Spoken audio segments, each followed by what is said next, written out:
Okay, it is FrOzenSwipe here, and I got a free throw for you guys in Discovery. It's actually kind of funny because it started on me, and then I started to scroll through some people, and then I kind of lost myself again.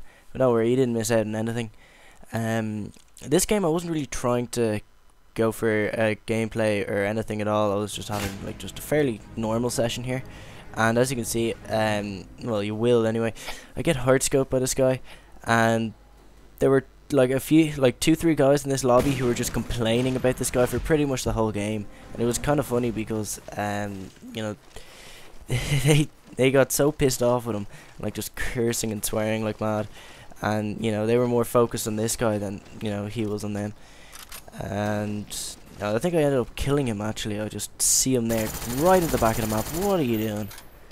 Yeah, don't worry about this Fanos. I go ahead, I pick up a sniper rifle later on. But this was well before I started doing, I even thought of this kind of series that I want to try and get going. But the thing is, I want to make a couple of adjustments to it. First of all, I'm not feeling free-for-all anymore. Yeah, no, I was quite good. I used to be, I could go into any free-for-all game and come like first, second or third. But it's just beginning to piss me off a bit because, you have people using second chance in free-for-all, which quite frankly is ridiculous. Look at this expert accuracy back there. No, yeah, expert marksmanship at its best, and you know what? I think I'll pick up a sniper rifle. Anyway, no wait, actually, this is a good bit. Fail, fail, fail. I do eventually get him. Anyway, I was liking free for all, but it's beginning to piss me off. Having to constantly turn around and check your back really does get tiring when you look at a spawn point, then you turn away, and someone just magically respawns there in the split second that you look away and just kind of sneaks up behind you and gently places his penis up your asshole. It's not fun, trust me. I know. He was a very large man.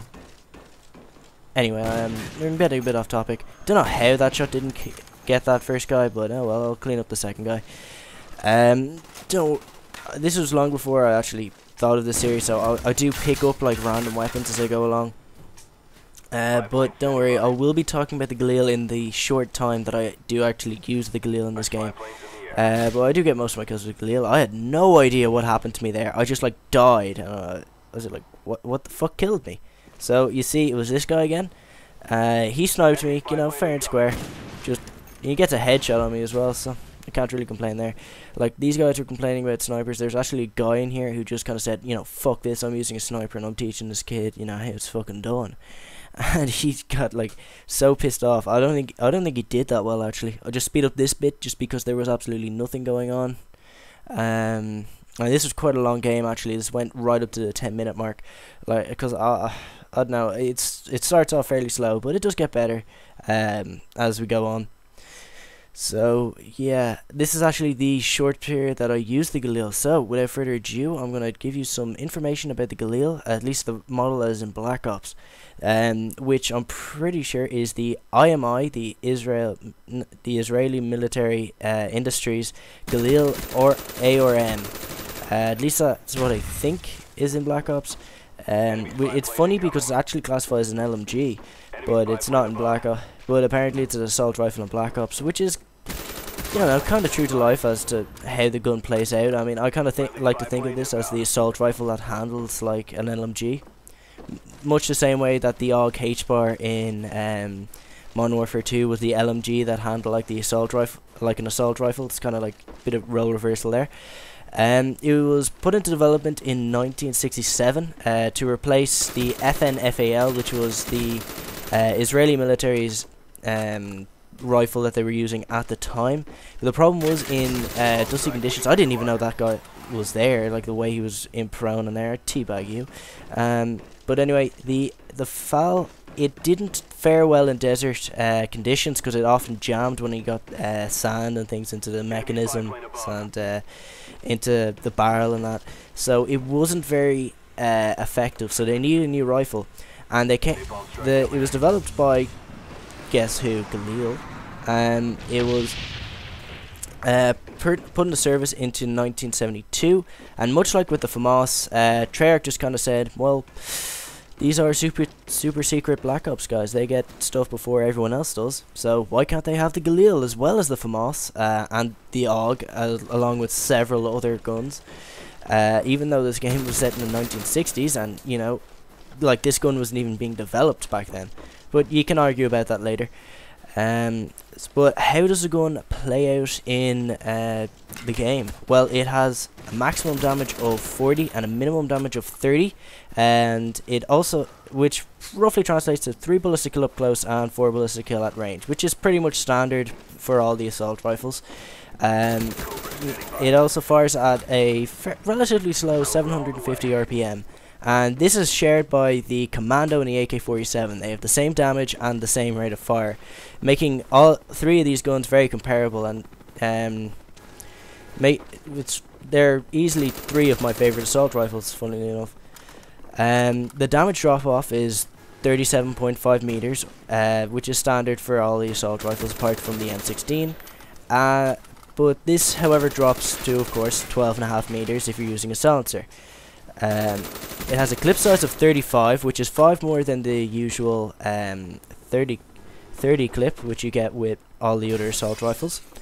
However, this also goes up to 50 if you use extended mags, instead of 45, which you have with most assault rifles. This gives it the biggest clip of any assault rifle in the game, and making it very effective if you want to play ground war. And you just want to kind of spray down like multiple enemies. It's a very good gun for that. It reloads at 2.8 seconds if there's ammo in the clip. However, if you keep shooting until the clip is completely empty, it'll take 3.8 seconds to reload. Now this is a very long time, and it takes a long time to reload. So if you're going to use this gun, I definitely recommend sleight of hand. It'll cut the reload time in half, giving you a reload, making, well, it reload twice as quickly. I was trying to think of, you know, what half of it is off the top of my head, but I just couldn't remember. It has low to moderate recoil and generally tends to kick up and to the right. This makes it very good at long range. I get hard scoped again. No, I don't really mind being hard scoped or anything. It's not the grief that I had. It was the other guys who were complaining about it. But anyway, back to the Galil. It has low to moderate recoil and it's very predictable. So, and with its excellent iron sights, it makes it very good at long range. Definitely, easily the best assault rifle, full auto assault rifle anyway, for long range encounters. So I definitely recommend it on big maps with nice long lines of sight, such as this one. You know, and there are plenty of these kind of maps in Black Ops. Here I was actually trying to pick up a sniper rifle, but you know, send for you, it'll work at that range. Was it? I was foolish to try and spray that guy down with a 74U at that range. I switched it to my Galil, eventually pick him off. So yeah, that's pretty much the Galil in a nutshell. Very effective weapon, really do like it. Probably my favourite assault rifle right now. Apart from maybe the Commando. The Commando's really grown on me. I just really love the Commando. However, the Galil is also a really good gun to use silenced if you're that kind of guy. Here I get shot out of nowhere. I had no idea where he was. I just pick up a sniper rifle. I hear gunshots go off. I quick scope that guy for my thing. And let's just have a look at this. This is what you get when you do the opposite of quick scope. He gets a hit marker on me, and then he tries to quick scope me and no scope me through the wall because he thinks he's optic. And I just pick him off. You know, that's how you snipe, son. But anyway, back to the Galil. I was definitely, if you're going to use this gun, silenced is definitely a good way to go. Dual mags is definitely a good way if you want to use, if you don't want to use scavenger, because it has such a low rate of fire. And no, well, there's the game end. But you'll pretty much never run out with dual mags, so that's a good attachment as well. As always, this has been FrOzenSwipe. And if you like what you see, come back to my channel and subscribe.